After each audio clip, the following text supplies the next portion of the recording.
আল্লাহ পাক তৌফিক দান করুন। ইনশাআল্লাহ আজকের লেকচার যাদের কানে যাবে, আমরা যদি না খেয়েও মরে যাই, আল্লাহ পাক না খেয়ে মারবেন না ইনশাআল্লাহ। রিজিক আছে, খাবো ইনশাআল্লাহ।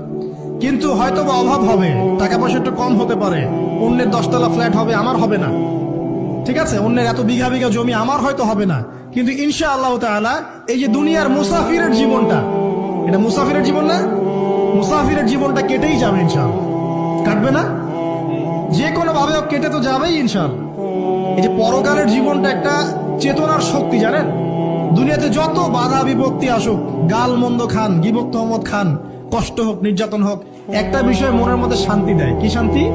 যে এই দুনিয়ার জীবনটা তো আর চিরস্থায়ী নয়, এটা তো আর সারা জীবন থাকবে না। ইনশাআল্লাহ এই অবস্থা আস্তে আস্তে পরিবর্তন হয়ে যাবে। ফাইন্না মাআল উসরি ইউসরা, পরকালে ইনশাআল্লাহ পাবো। দুনিয়াতে না পেলে কি হয়েছে, পরকালে পাবো ইনশাআল্লাহ। যুবক ভাই, এসব জেনা ছেড়ে দেন, আল্লাহ রাব্বুল আলামিন আপনার জন্য হুর রেখেছেন জান্নাত, ইনশাআল্লাহ পাবেন ইনশাআল্লাহ। এটা ছেড়ে দেন, সুদ ছেড়ে দেন, আল্লাহ পাক আপনার জন্য হাউজে কাউসার রাখছে ইনশাআল্লাহ, ঠিক আছে।